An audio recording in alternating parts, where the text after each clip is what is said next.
Uh, Today we are looking some kind of cases. Okay, for examples in your syllabus, both financial laws and current trends and finance. You help it. Okay, so that day we have seen what we have completed in our current trends and finance. Simple examples we have given. Even your syllabus is also so simple, but you just um, studied very well, right? So microfinance, what it is, cheat fund, what it is, right? We have seen a number of schemes of government to start up microfinance, fintechs, and all. Then rural finance, we have seen how rural finance created by fintechs. Okay, how many companies come together and they started the scheme of rural finance, and they help to more people, especially rural people. And case studies we have seen, right? Which bank, I don't remember, but we have seen a case studies of banks. Okay, so then we have small finance banks we have studied, and there we uh, seen some self-help group approaches, right? How they come together, how they help, what is the objective of that groups, and SSG groups are they, how they help to uh, how they help people for finance and other schemes, and uh, funding sources, what is everything we have seen. Retail banking, unit 3, we have seen retail banking, and here we are studying technologies, international trends, what kind of digitization comes, reserve banks के rules क्या है, how they uh, up, how they approve for payments and all, what is the limit, right? उन्होंने नाबार्ड के भी through जो farmers है उन लोग को क्रेडिट कार्ड लिमिट तक, तो बहुत सारी चीजें हमने करंट ट्रेंड्स और फाइनेंस में देखी। देन स्टार्टअप इंडिया देखा, स्टार्टअप में एसीबीआई का क्या रोल है, उसने कैसे एंटर किया उस स्टार्टअप में, और हाउ मेनी पीपल्स को किस तरह से उन्होंने कनेक्ट किया, कैसे smart cards, prepaid payments and models accelerate किए, जिससे डिजिटल टेक्नोलॉजी यूज करने में लोगों को इजी लगने लगा है ना। सो ऐसे बहुत सारे मतलब सारे रूल्स रेगुलेशंस हमने पढ़ लिया। इसमें से आपको कुछ लग रहा है जो पोर्शन नहीं हुआ है, ऐसा कुछ लग रहा है? Let me know, so I will take that portion. सो आप एक बार स्टडी कर लीजिए अपना फाइनेंशियल लॉज, साइबर लॉज, और इसका भी सिलेबस देख लीजिए।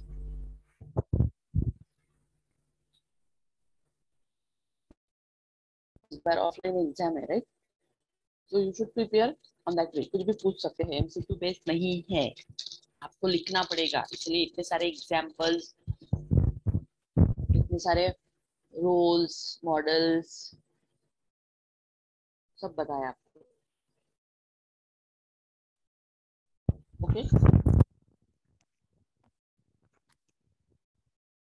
Studying some case studies. तो हियर आप दिया है आपको सिलेबस में कि आपको केस स्टडी बेस्ड पढ़ना है, और एग्जाम में आपको केस स्टडीज लिखना है। जैसे माइक्रो फाइनेंस पे क्वेश्चंस आ गया तो आपने एक केस स्टडी बता दिया, मतलब उसका जो डेफिनेशन, कैरेक्टरिस्टिक्स, रोल जो भी है वो लिख लिया, उसका एक केस स्टडी लिख दिया। ठीक है, स्टार्टअप पे क्वेश्चन आया, उसका सब लिखने के बाद उसका एक केस स्टडी लिख लिया। ठीक है, कोई भी, आप बहुत सारी केस स्टडीज अवेलेबल है, आपको सर्च करना है, राइट? ये सारी बुक्स यहाँ पे दी हुई है सिलेबस पे। उस दिन सर ने भी बताया था आपको कि सिलेबस जब देखोगे तो सिलेबस के नीचे आपको सारे टेक्स्ट बुक्स और रेफरेंस मिलेंगे, जिसे आप पढ़ सकते हो या सर्च कर सकते हो गूगल पे, जो आपको एग्जाम में प्रॉब्लम सॉल्व करने के लिए, केस स्टडी सॉल्व करने के लिए। देखिए यहाँ पे ये जो लास्ट में ना ये सारी आरबीआई ऑर्गेनाइजेशन, इसका देख लीजिए, इस पे आपको केस स्टडी मिल जाएगा, इसे आप रेट कर सकते हैं। देन ये नाबार्ड का भी एक केस स्टडी आप रेट कर सकते हैं। देन ये स्टार्टअप इंडिया इन गवर्नमेंट पे कितने सारी स्कीम्स है वो भी आपने बता दी केस स्टडीज में। जो एक बैंक का केस स्टडी हमने लिखा था वो भी आपने लिख दिया, तो भी बहुत अच्छा। और लिखना पड़ेगा, हाँ, बहुत लिखना पड़ेगा, तब जाके मार्क्स मिलेंगे। व्हाट इट ऑफलाइन बेस है, इसलिए प्रैक्टिस करो लिखने की। नाउ मर्जर और एक्विजिशन का केस स्टडी भी हमने देखा था जब हमने फाइनेंशियल लॉज में सरफेसी एक्ट और उसका ये देखा था तब, है ना। तो मर्जर आप एक केस उसमें भी लिख सकते हो, इसमें भी सेम केस आप रिपीट कर सकते हो, कोई प्रॉब्लम। इसका पेपर है आपका करंट एंड फाइनेंस का और वो केस आपने किया है तो आप इसमें भी लिख सकते हो, कोई इशू नहीं है, बट केस स्टडी आपको पता होनी चाहिए।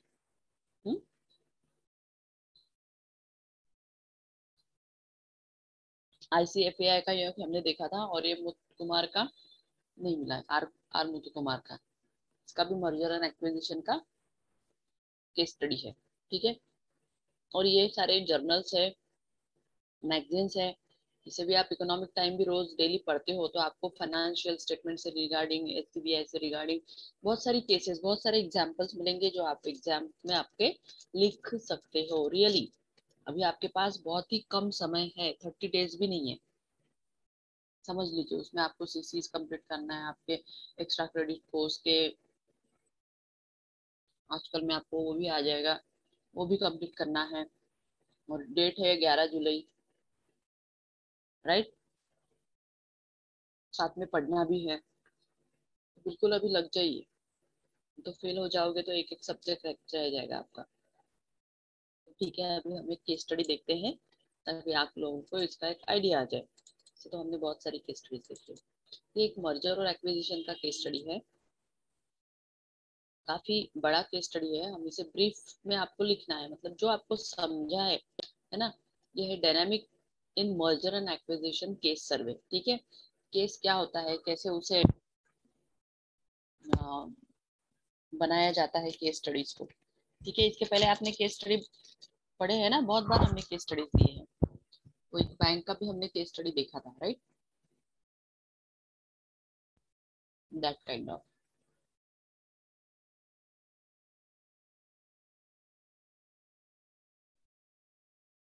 फॉर एग्जाम्पल आप टाटा का केस स्टडी बना सकते हो, अंबानी का केस स्टडी बना सकते हो कि कैसे उन्होंने स्टार्ट किया। माइक्रो फाइनेंस पे वो बैंक का केस स्टडी आप बना सकते हो, आरबीआई के रिगार्डिंग आप केस स्टडी बना सकते हो, नाबार्ड के रिगार्डिंग आप केस स्टडी बना सकते हो, या फिर कोई भी एक आध रूरल एरिया है जहाँ पे वो बैंक फॉर्म हुई है, वो डेवलप हुआ है, उसका आप केस स्टडी बना सकते हो। तो बहुत सारी केस स्टडीज हैं जो आप लिख सकते हो, ठीक है। तो ये मर्जर और एक्विजिशन का केस स्टडी हम लोग देख रहे हैं कि यहाँ पे क्या हुआ है कि परफॉर्मेंस मोस्ट मर्जर एक्विजिशन जो होता है हैज बीन डिसअपॉइंटिंग, क्योंकि मर्जर में क्या होता है, आपकी कंपनी बंद हो रही रहती है, आपको बंद नहीं करना है, इसलिए आप मर्ज करते हो, और सामने वाला जो होता है वो आपकी कंपनी को, आपकी कंपनी का फर्नीचर, आपके पीपल सबको क्या कर लेता है, एक्विजिशन कर लेता है, उसमें मर्ज कर लेता है, राइट। और फिर वो कंपनी पार्टनरशिप में बंद ये हो जाती है, या फिर आप उसी को पूरी तरह से सरेंडर कर देते हो। So that is merger and acquisition. So ये जो केस स्टडी है ये है किंग डाल्टन का, ठीक है। डेली डेली एंड कोवी, ठीक है। फोर्थ कमिंग मतलब पहले कंपनी का नाम था डेली एंड केविंग, फिर उसमें किंग डाल्टन जो पहला कंपनी था उसको ऐड कर दिया। So fourth coming company name is king Dalton and Daily and Covey, got it. So ये 93 में पब्लिश मतलब हुआ था, या फिर उसका फॉर्म ऑफ हुआ था, और इसमें कितना था, 2,06,910 मर्जर एंड एक्विजिशन रिवेल्ड, ठीक है, ये टाइम पे। So average and across the most commonly use performance indicators, the most acquisition performance of acquisition firms failed to surpass or tended to be slightly poorer than that of non-acquiring firms. Profit होगा, जैसे मुझे लग रहा है कि वो company में कुछ प्रॉफिट है some kind of, so I will definitely merge करूंगी, एक्वायर करूंगी। लेकिन अगर उस कंपनी में कोई प्रॉफिट ही नहीं है तो व्हाई शुड आई एक्वायर और मर्ज, राइट? सो हियर यहाँ पे भी बहुत सारी ऐसी कंपनीज थी जो फेल्ड हो गई, जो मर्ज भी नहीं हुई, जो एक्विजिशन भी नहीं हुई, बिकॉज ऑफ द जो सरपास था, जो उसका प्रॉफिट था, वो एकदम ही पुअर था, right? So slightly poor then that of non acquiring form. So fourthmore, the meta-analysis found that none of the most commonly researched variables and some kind of firms, methods of payment and prior acquisition experience of acquire, क्योंकि उनको उनका भी depth है, वो देके ही फिर acquire कर सकते हैं, फिर मर्ज कर सकते हैं, है ना? जैसे मेरी कंपनी है, मैंने अभी 3 साल चलाई और मुझे बाहर में कुछ 50,000 देने हैं जो मैं नहीं दे पा रही, तो मैंने मेरे नेबर को बोला कि यार मेरी कंपनी मुझे बंद करनी है, मुझे ये पेमेंट करना है, लेकिन मेरे पास पैसा नहीं है, तो मैं क्लोज कर रहा हूँ. So he just help me and said कि नहीं नहीं, बंद मत कर, अपन एक्वायर कर लेते हैं, दोनों मिला के चलेंगे, तेरा जो भी डेप्ट है मैं दे दूंगा, और तू फिर मुझे दोनों का जो प्रॉफिट मार्जिन रहेगा उसमें से मैं ये करूंगा. सो दैट इज ओके. बट अभी अगर मेरे ऊपर ही करोड़ों का लोन है और मैं पे ही नहीं कर पा रही हूँ, मेरा होम ये वो सब सील हो गया है, तो दैट काइंड में कोई भी मेरी कंपनी मर्ज या एक्वायर्ड नहीं करेगा, राइट? क्योंकि परफॉर्मेंस क्या है, पुअर है, प्रॉफिट ही नहीं है, पूरा बंद ही पड़ा हुआ है, मटेरियल वैसा क्या वैसा ही है. Got it? So that is the thing.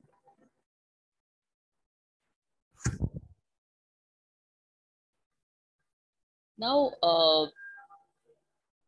ये सारी जो केस स्टडीज होती है उसके लिए आपको सर्च करना पड़ता है, सारे लिटरेचर रिव्यूज को सर्च करना होता है कि इसके पहले कौन सी कंपनी का मर्जर हुआ था, कैसे हुआ था, उन्होंने क्या मेथड यूज की थी, वो सारी चीजें आपको केस स्टडी में लिखना है. मतलब अगर आप पेपर वगैरह बना रहे हो, लेकिन अगर आप पेपर हो एग्जाम्पल, तो वहां पे आपको जरूरत नहीं है कि एग्जाम्पल देना है आपको, right? So merger and acquisitions का जो ये है, Daniel Villa, chairman of board, CEO जो था, only the climate of trust are people willing to strive for the slightly impossible to take decision on their own. ठीक है? So own decision लेते थे वो लोग and feel accountable. Trust a perquisite for working together effectively, and trust is also an ally of trustee. So among of the all the corporate values, trust was the one that suffered most from the merger. है ना? Merger की इस पे कर रहे थे, वो trust था कि नहीं यार ये कंपनी मेरा स्टाफ, मेरा सारा सेट फाइनेंस ये क्या कर लेगी, आगे ये कर लेगी, ऑन दैट बेसिस पे वो हुआ था.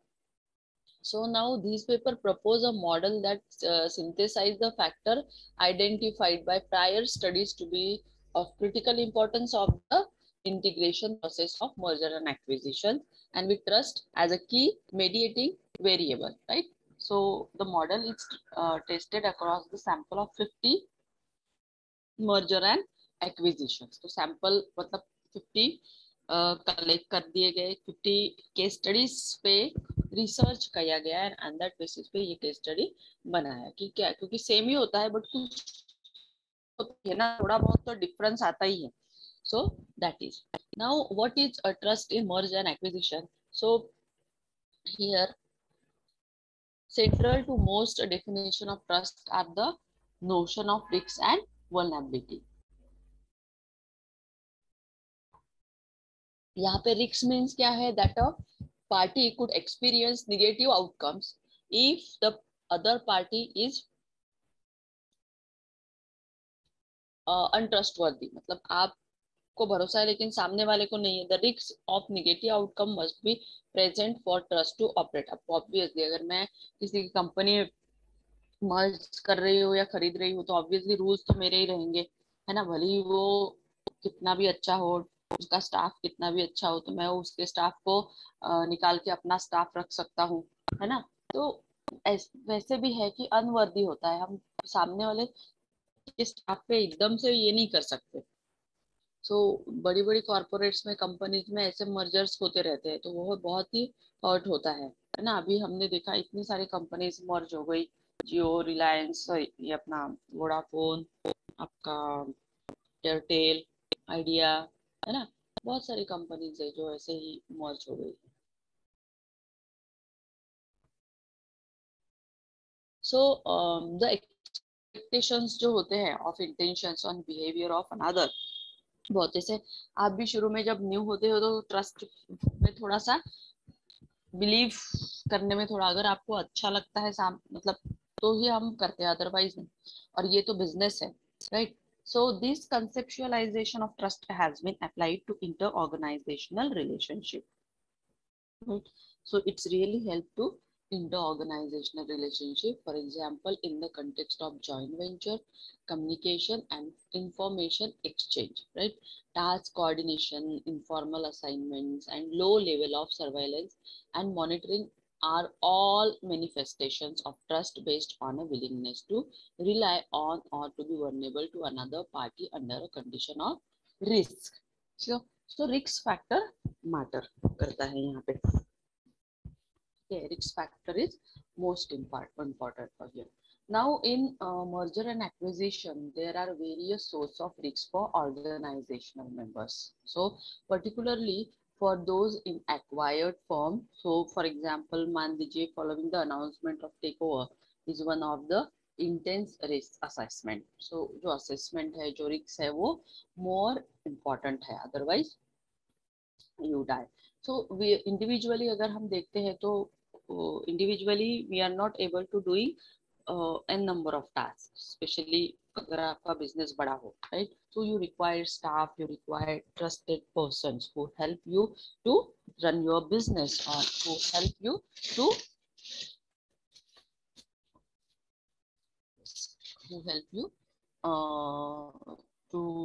improve the goodwill of business, right? Companies and all. So मतलब ये 1993, 2002 ये सब केस का स्टडी हुआ है यहाँ पे, और उस बेस पे मर्जर एंड एक्विजिशंस का ये केस बना है, राइट? नहीं, now what it is, determination of target form members and trust acquiring form, मतलब छोटे छोटे जो स्टोरीज है वो क्रिएट करके आपको केस स्टडीज में डालना है. तो मर्जर और एक्विजिशंस में क्या टारगेट था? Two sets of variables are propose to affect target firm members, right? सब फर्म के मेंबर्स को भी टारगेट दिया गया जाता है. Trust in acquiring firm management, so variable related to the combination situations and take over, friendliness, power, differentials, relative form, performance, cultural similarity, then interactions of history and integration process variables, right? Retain autonomy, integration, speed, cultural tolerance, reward and job security enhancement, communication, equality and all. अब ये सब समझने के लिए मैं आपको एक example दूंगी. जैसे मर्सिडीज बेंज है, राइट? और आपका बीएमडब्ल्यू है. Both are different, right? अभी मर्सिडीज बेंज ने बीएमडब्ल्यू को मान लीजिए मर्ज कर लिया. अब बीएमडब्ल्यू का जो ओनर है और उसका जो स्टाफ है, उसके अगर 1000 पीपल काम कर रहे हैं, तो मर्सिडीज बेंज ने उसको एक्वायर कर लिया, तो उसका पीपल भी एक्वायर कर लिया, उसका फर्नीचर, उसका सब कुछ. अब देखा जाए तो उसका बीएमडब्ल्यू का जो ऑफिस है, इंटीरियर है, वो एकदम डिफरेंट है. मर्सिडीज का एकदम डिफरेंट है, राइट? अब यहाँ के जो पीपल है बीएमडब्ल्यू के, उनको थोड़ा डर लग रहा है यार मर्सिडीज में हम टिकेंगे कि नहीं, है ना? वहाँ का जो एम्प्लॉयर है वो हमें रखेगा कि नहीं, या निकाल देगा कुछ दिनों बाद, क्योंकि मर्सिडीज बोले तो बहुत बड़ा ब्रांड है. सो ऐसे सारे क्वेश्चंस, ऐसे सारे टारगेट, फिर वो भी वहां पे भी आपको टारगेट होगा, है ना? एज अ कंपनी आप ज्वाइन कर रहे हो तो टारगेट तो होगा. तो वहां पे भी आपको टारगेट होगा. वहां पे भी आपको काम करने के लिए उनका जो भी वो जैसे भी वो ट्रीट करते हैं वैसे फ्रेंडलीनेस है कि नहीं, राइट्स है कि नहीं, सारी सारी चीजें हमें.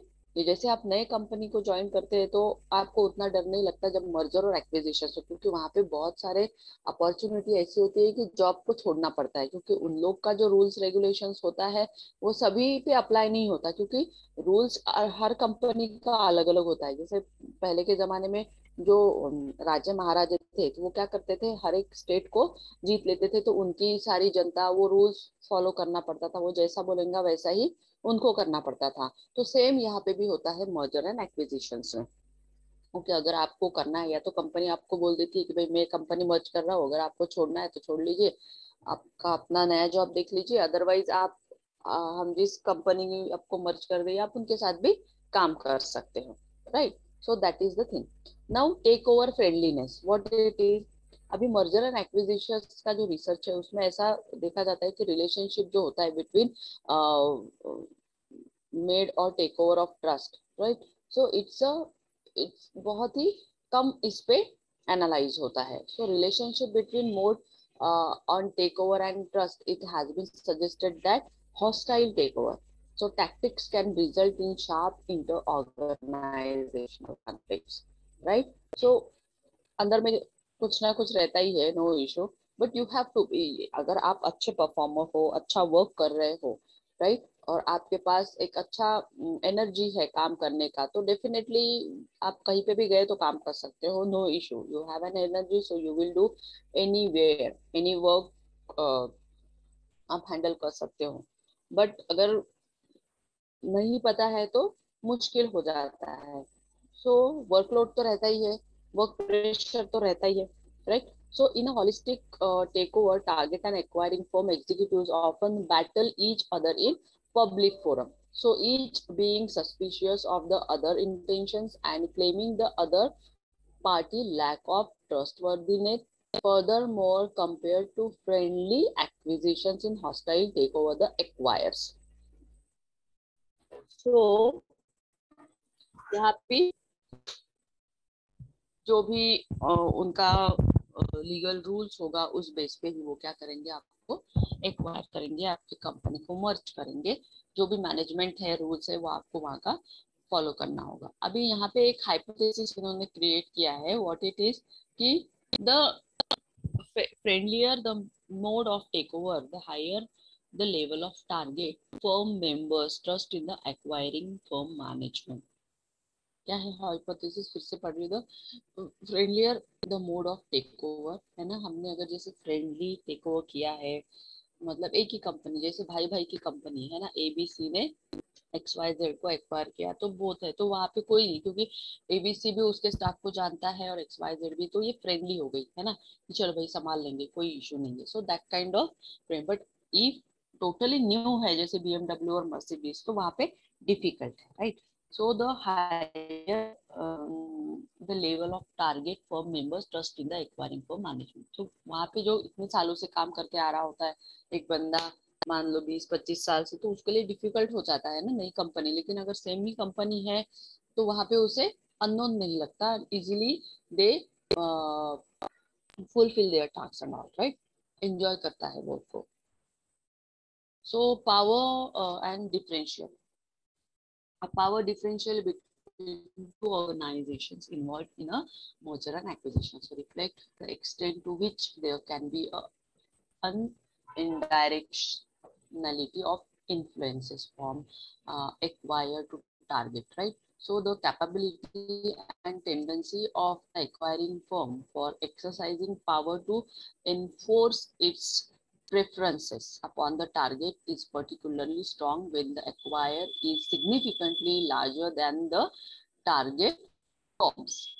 So ये सारी चीजें जो है, फर्म का टारगेट क्या है, वर्क परफॉर्मेंस कैसा है, कितना बजट है, कितना, तो ये सारे डिपार्टमेंट्स एक होके उनका कम्युनिकेशंस होता है, और फिर जाके वो merge acquisitions rules regulation. Now, it is given some relative performance, means your work relative performance कैसा है, जैसे टारगेट कंप्लीट नहीं हो रहा है, कंपनी को कंपनी का सेल नहीं हो रहा है, तो क्यों नहीं हो रहा है, क्या रिजल्ट था, तो उसे कैसे इम्प्रूव करना चाहिए, क्या करने से वो इम्प्रूव होगा, प्रॉफिट नहीं हो रहा है तो क्यों नहीं हो रहा है, क्या करने से वो इम्प्रूव होगा। So that kind of discussions related topic they do and improve the profit of the company. अभी यहाँ पे फॉर एग्जांपल बेस्किंस का दिया है, 1987 में found that the overall mood of employees was celebratory and optimistic the white knight acquisition by healthy buyer. तो उस company ने जब उसे एक्वायर किया था व्हाइट नाइट में, सो वहां ऐसा वो बोल रहा है कि everyone is happy, right, but being liberated from weak and ineffective management may actually enhance employee satisfaction, commitment, and job performance. If a poorly managed, underperforming firm is acquired by a healthy one, so employee may see as a chance for more job security, better compensation, and increased perspective. Absolutely, अगर उस company में सारी चीजें हैं, job satisfaction है, सारी facilities है, तो definitely we are working there. अभी ये तो आपके साथ भी होने वाला है। अभी जैसे ही आप प्लेस हो जाएंगे तो 3 महीने में आपको लगेगा यार कुछ काम नहीं है, बोर है ना, बट व्हाट यू लर्न, आप वहां से लर्निंग क्या कर रहे हो, दैट इज आपको जॉब। बहुत बार नहीं होता है जॉब सेटिस्फैक्शन, समटाइम्स ऐसा होता है कि हमने पढ़ाई कुछ की होती है और जॉब किसी और फील्ड में कर रहे होते हैं, तो वहाँ पे जॉब सेटिस्फैक्शन नहीं रहेगा। लेकिन अगर आप अच्छी कंपनी में काफी सालों से काम कर रहे हो और अचानक वो मर्ज हो गई, तो सेम कंपनी जहाँ मर्ज हो रही है वहाँ पे अगर आपको जॉब सेटिस्फैक्शन मिल रहा है, वहाँ पे अगर आपको सेम सिचुएशंस है, so definitely you will enjoy your work, right. Performance आपका सेम ही रहेगा, जो यहाँ कर रहे थे वो वही कर रहे हो, सो आप एंजॉय करोगे। अगर आपको जॉब सेटिस्फैक्शन नहीं है, आपको डिच किया जा रहा है, या डिच मीन्स आपको अगर डोमिनेट किया जा रहा है कि नहीं, आप ये रूल्स फॉलो नहीं कर रहे हो, तो ये सारी चीजों में फिर आपको डोमिनेंस मिलेगा और आप जॉब छोड़ दोगे। सो जॉब सेटिस्फैक्शन है, मतलब कोई भी कंपनी आप ज्वाइन करो तो वहाँ पे जॉब सेटिस्फैक्शन प्रॉपर होना चाहिए। नाउ कल्चरल सिमिलैरिटी, अभी जो फैसिलिटी आपको फर्स्ट कंपनी में मिल रही है वो यहाँ मिल रही है कि नहीं, है ना, लीव्स है कि नहीं, then it has been often been argued that cultural barriers can pose major obstacles to fully wrapping envisaged info integration benefits in what merger and acquisitions.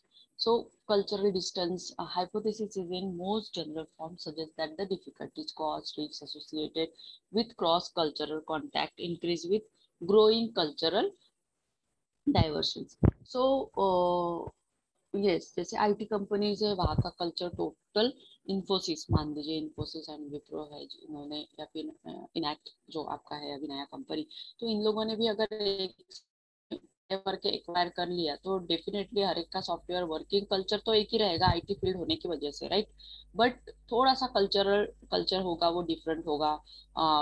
वहाँ का जो इन्वायरमेंट है वो डिफरेंट होगा, है ना, वहाँ का टारगेट जो है वो डिफरेंट होगा। यहाँ पे आप 12 आवर काम कर रहे थे, यहाँ भी अभी 14 करना है, so that kind of culture you have to enjoy. ठीक है, ये होता ही है कंपनी में, आप जहाँ पे भी जाओगे अभी आपको फेस करना ही है, ऑलरेडी जो वर्किंग है वो फेस कर चुके हैं।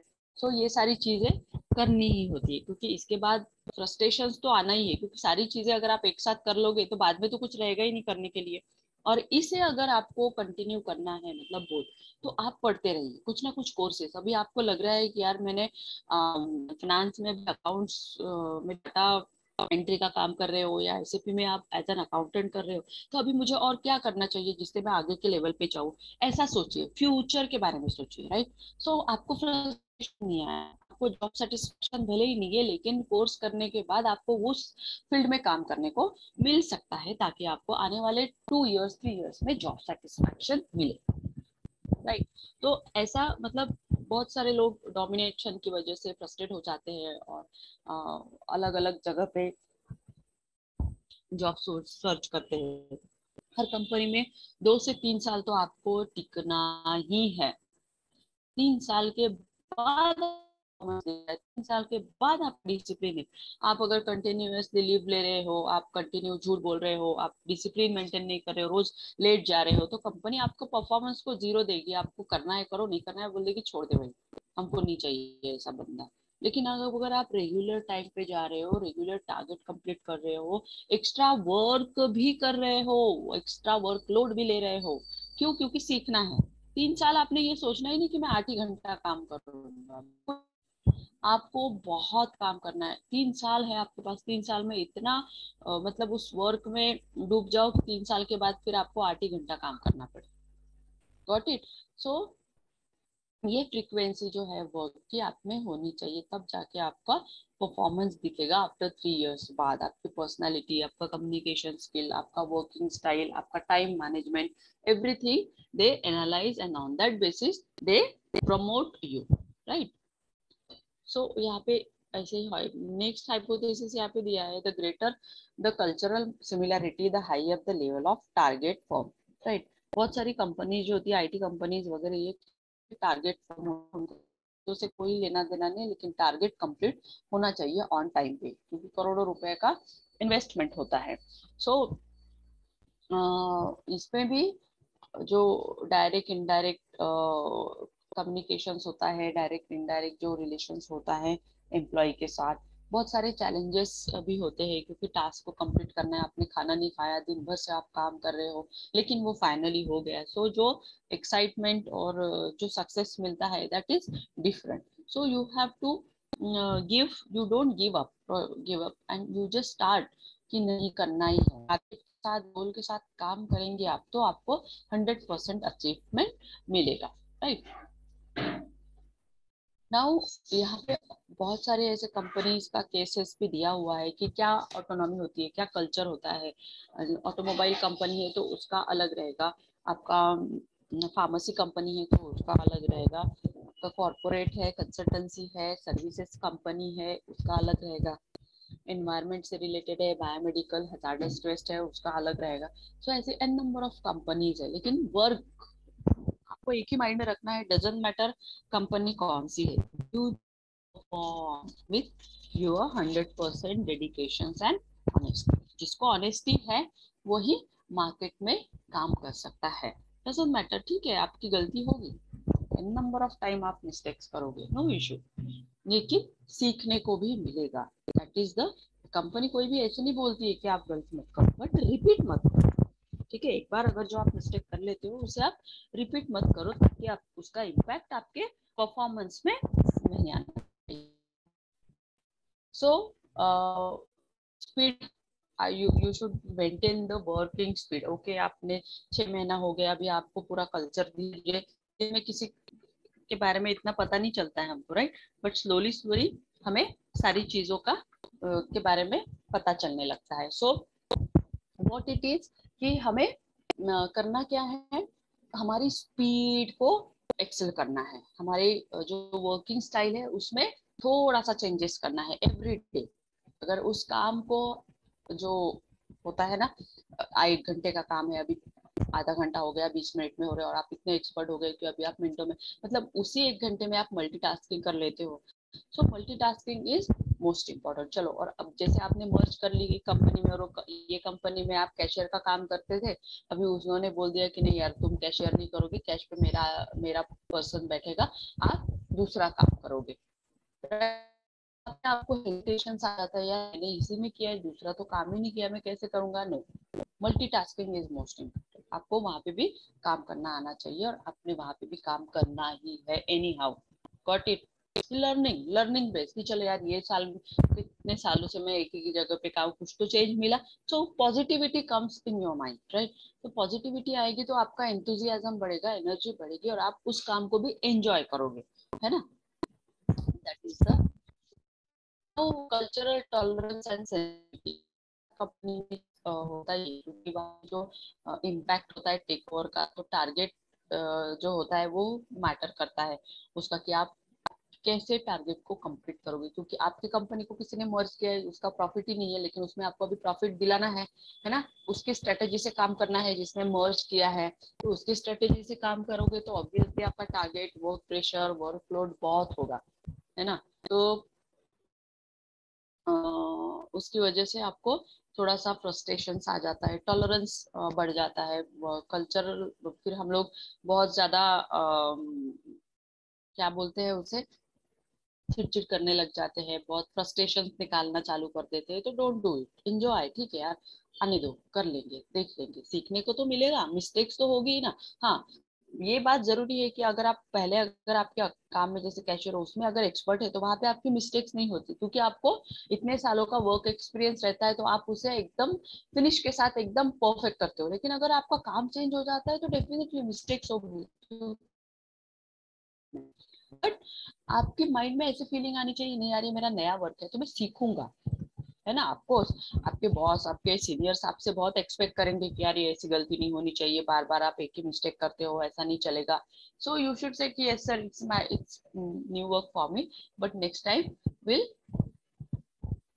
think about it, okay, will remember about that thinking, this mistake not did again and again, got it। so ऐसा बिहेवियर आपका ऐसा अगर रहा तो कंपनी आपको क्या करेगी, नहीं यार चलो इसने एक्सेप्ट की है, नेक्स्ट टाइम इससे ये सेम थिंग नहीं होगी। Now greater acquire cultural tolerance and sensitivity higher the level of target and members are acquiring firm management। so इस तरह से सारे कल्चर्स डोमिनेंस के साथ आपको वर्क को एंजॉय करना होता है। डजेंट मैटर मर्जर एक्विजिशंस कब तक चलेगा, वी आर हमें तो एज एन एम्प्लॉयर है, तो अगर आप मैनेजर भी है तो आपको भी same workload, same frustration same रहेगा। सो कम्युनिटी क्वालिटी जो है वो आपको क्योंकि कम्युनिकेशन एक ऐसा टूल है जिसके थ्रू आप बहुत कुछ कर सकते हो। So your communication, way of communication, quality of communication is most important, right. Quality of communication means ऐसे नहीं कि आप बहुत अच्छे बात करो, quality of communication means commitment, अगर आपने कमिट किया है तो उसे फुलफिल किया, राइट। जो भी आप बोल रहे हो रिगार्डिंग वर्क, आपके काम से प्रति आपने जो बोला कि नहीं ये ऐसा है, तो उसको प्रूफ करो कि दैट इज ऐसा है। So that is the way of communication, that is the commitment what ever you make with another person। so that is quality, if you have that quality, that is good। Means आपको company के बारे में पूरा पता है, company का कहाँ का क्या हुआ था वो भी पता है, और अगर उसे ऊपर उठाना है तो क्या करना है वो भी आइडियाज आपके पास है। But no one is trust you, but अगर यही आइडिया आप सामने वाले से डिस्कस करते हो and he believe you, so definitely he support you to fulfil your ideas regarding that particular company और target, to fulfil the target. Now trust and individual and organisation outcomes. Of course अगर मैंने commitment किया है मेरी company को कि नहीं sir I am new, मतलब मुझे मेरे पास इतना एक्सपीरियंस है और वो एक्सपीरियंस मुझे ये कंपनी में वर्क करने के लिए काम आएगा, और मैंने डेडिकेशन के साथ उस ऑर्गेनाइजेशन पे परफॉर्म करना स्टार्ट कर दिया। उसके जो भी पुराने वर्क्स थे, है ना, पेंडिंग स्टार्ट करके स्लोली स्लोली कंप्लीट कर दिया। और मेरा मोटो ही था कि काम काम काम बस, never, I am not tolerate with others, मैं किसी से बात नहीं करना है, बस हाय हेलो बिहेवियर सबके साथ अच्छा रखना है। और मैंने सिर्फ फोकस किया वर्क पे, और मैंने टारगेट रख दिया कि ये जो बैकडेटेड वर्क है इसे मैं ये तारीख तक कंप्लीट करूंगी, एंड मैंने फुलफिल किया। फुलफिल करने के बाद मैंने जब रिपोर्ट सबमिट किया तो उसमें भी मुझे गलतियां दिया उन्होंने, मतलब करेक्शंस दिए कि नहीं ये नहीं किया था आपने, वो नहीं किया था। आफ्टर दैट अगर मैं उसे फुलफिल करके देखती हूँ नहीं है, मतलब इसने किया है, तो दैट इज द गुड। अगर आप निगेटिविटी में आके किसी की भी बात सुन के अगर आप उधर ये बोलना चालू कर दोगे, है ना, गॉसिपिंग चालू कर दोगे, तो वो भी दिखता है ना कहीं से पता चलता है कि बंदा ये भी काम करता है। So don't always avoid it, you work, सिर्फ आप डेडिकेशन के साथ अपना वर्क करिए, परफॉर्मेंस दिखाइए, definitely you will promoted. So communication is most important factor of any organisation. अब ये जो सोशल कल्चरल इंटीग्रेशन आउटकम्स होते हैं, तो ये सारी एक्टिविटीज होती है जिसमें आपको पार्टिसिपेट करना है, प्रेजेंटेशन करना है, सारी जो भी है। सो उससे क्या होगा, आपका इनर कल्चर दिखेगा, क्या का बॉडी लैंग्वेज दिखेगा, आपका पोलाइटनेस दिखेगा, आपका वर्किंग स्टाइल पता चलेगा कि आप किस स्टाइल से वर्क करते हो, कैसे परफॉर्म करते हो, कैसे टारगेट को फुलफिल करते हो। एंड सो उससे क्या होगा, अगर आप अच्छा काम कर रहे हो तो ऑब्वियसली फर्म का भी टारगेट कंप्लीट होगा, फर्म के भी ड्यूज जो है, टैक्स वगैरह जो भी होते हैं वो ऑन टाइम पे होने लगेंगे, और वो सारी चीजें ऑन टाइम पे होगी तो ऑब्वियसली कंपनी का परफॉर्मेंस गुड गोइंग जाएगा, अच्छा जाएगा, right. So the trust as a mediating variable in combination integration process। So जितना वर्किंग स्टाफ अच्छा रहता है, जैसे अंबानी है, टाटा है, इनका इन्होंने क्या किया है, अपने स्टाफ को पकड़ के रखा है, उन्होंने अपने स्टाफ को वो सारी फैसिलिटीज दी है कि उनका स्टाफ छोड़ता ही नहीं है ना। वो कल्चरल में इतना अच्छा एनवायरनमेंट है, उनके एनवायरनमेंट में वो सारे काम, रिलायंस का, ये सारी कंपनीज जो है बड़ी बड़ी, इनका स्टाफ इतना अच्छा है कि वो लोग छोड़ते नहीं है और उस वे में ही वो कल्चर में काम करना ज्यादा पसंद करते हैं। इवन न्यू जनरेशन, आप लोग को भी अगर ये तो definitely you will join that company and culture. So methods बहुत सारे होते हैं कि वो डिपेंड करता है कि आप कैसे उसे एनालाइज कर रहे हो, right. So an number of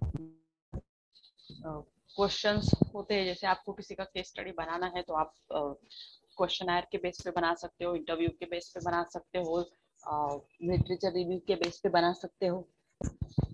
so methods बहुत सारी है। अभी केस स्टडी को सर्च करना है आपको, तो कैसे करेंगे? कंपनी में विजिट करेंगे, वहाँ के एम्प्लॉयर से बात करेंगे, वहाँ के पीपल का डेटा कलेक्ट करेंगे, हर एक का सेटिस्फेक्शन लेवल, उसका वर्किंग स्टाइल क्या है, वो कब से ज्वाइन किया है, वो सारा डेटा आप कलेक्ट करोगे, है ना, सैंपल बेस पे। फिर आप जब केस बनाओगे तो उसमें आप लिखोगे कि आपने कितने सैंपल्स लिए थे, मतलब कितने लोगों से आपने इंक्वायरी की थी। 100 लोग, हर एक डिपार्टमेंट में डिफरेंट डिफरेंट पर्सन होगा, डिफरेंट डिफरेंट वर्क कर रहा होगा। So that is selection criteria.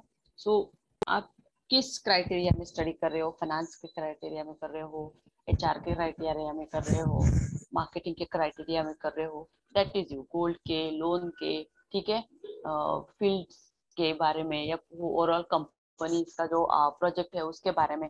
So you mention your selected criteria कि किस तरह से। फिर आप अपनी केस स्टडी में ये भी लग सकते हो कि इसका जब मर्जर और एक्विजिशन हुआ तो कैसे हुआ था, जब ये बीसी कंपनी का टर्नओवर इतना था और मर्जर एंड एक्विजिशन के बाद आफ्टर 3 इयर्स के बाद दोनों कंपनी ने अच्छा टाइप कर लिया और काफी ग्रोइंग पे है,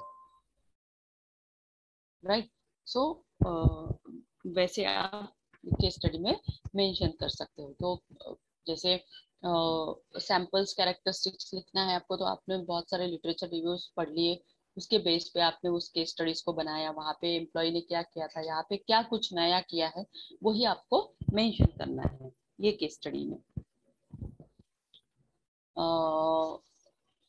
अगर आपका एग्रीमेंट हुआ है, लार्सन टर्बो है आपका, ये कोटक का है आपका, ये किर्लोस्कर का है, बहुत सारी कंपनीज है जो छोटी छोटी कंपनीज को मर्ज एक्वायर कर लेती है रिगार्डिंग उनसे जो जुड़ी हुई होती है, ठीक है। तो ये सारी कंपनीज है। बहुत सारे ऐसे इसमें टारगेट्स होते हैं जो आपको ऑन टाइम पे फुलफिल करना होता है। बाहर के प्रोजेक्ट्स होते हैं इनके, उसमें भी वर्क होता है, प्रोजेक्शंस जो होते हैं ना, उसमें भी आपको वर्क करना होता है। आपका वर्क परफॉर्मेंस कैसा है, आपका रिजल्ट कैसा है, आउटकम क्या दे रहे हो आप उस पर्टिकुलर कंपनी से रिगार्डिंग या फिर आपके वर्क से रिलेटेड। सो वो मैटर करता है, आपने क्या सीखा वो मैटर करता है, आपने किससे बात की, आपको क्या आउटपुट मिला, क्या आउटकम मिला, दैट इज बहुत मैटर करता है, राइट। सो फाइनली कंक्लूजन्स में आपको वही लिखना है कि आपने ओवरऑल केस स्टडी में क्या किया, कौन से लोगों से बातें की, आपको उसका आउटपुट क्या मिला, और आउटपुट के साथ आपने क्या लर्निंग किया, दैट इज मैटर, ठीक है। ऐसे ही आपको सारी केस स्टडीज जितने भी है वो स्टडी करनी है और उसका एग्जाम्पल आपको अपने एग्जामिनेशंस पे लिखना है, ठीक है। अब यहाँ पे उन्होंने क्या कंक्लूजन दिया है, consistent with progress sorry process perspective merger and acquisitions, right? So the case survey findings presented in this paper suggests that merger and acquisition success and failure depend to a large extent on the management of the integration process, जो उनका integration process है on that basis पे होता है। And one of the implications of this perspective is that the strategic, financial and organizational conditioning factors at the time of legal combination can only predict long-term performance in merger and acquisitions, right? So उन्होंने analyse किया कि जब मर्ज हुआ था तो क्या था, और आफ्टर दैट उन्होंने डिसाइड किया कि ये जो मर्जर है वो लॉन्ग टर्म तक चलेगा और इसमें अभी उनको कोई दिक्कत नहीं आएगी क्योंकि कंपनी प्रॉफिटेबल है। तो कॉम्बिनेशन हो गया ना, बहुत कंपनी, अगर हम दोनों मिलके बोलते हैं ना टीम वर्क, अगर हम लोग अगर जितना ज्यादा टीम वर्क में काम करेंगे उतना कंपनी ग्रोइंग होता है। लेकिन पीपल कैसे चाहिए, एक्सपर्ट चाहिए उस फील्ड में काम करने के लिए, right. So on the part of acquiring firm, management dealing sympathetically with cultural differences and encouraging cultures diversity, right? So जो culture की diversity है उसको encourage करते रहना है।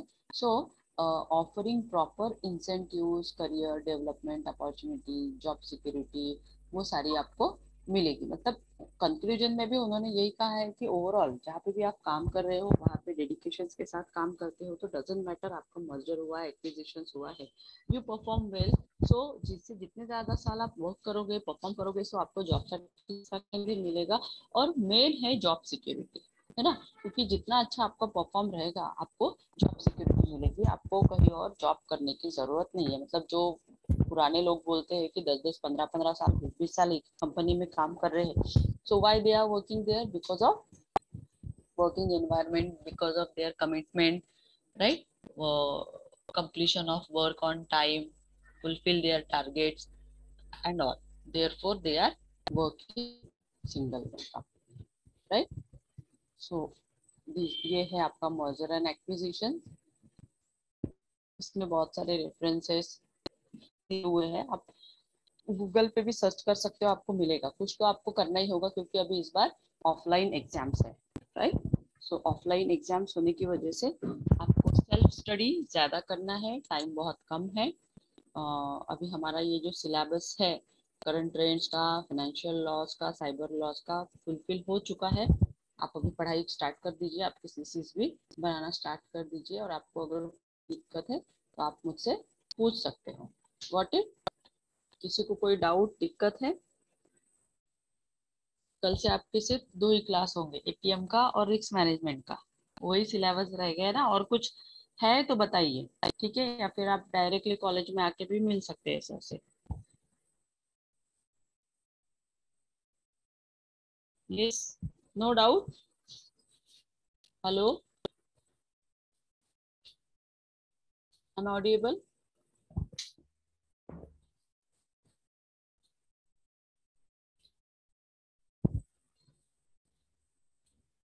Hello, am audible to all of you? Any doubt?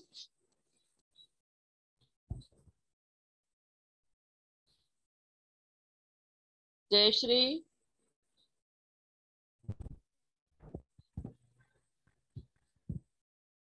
कुछ पूछना है क्या?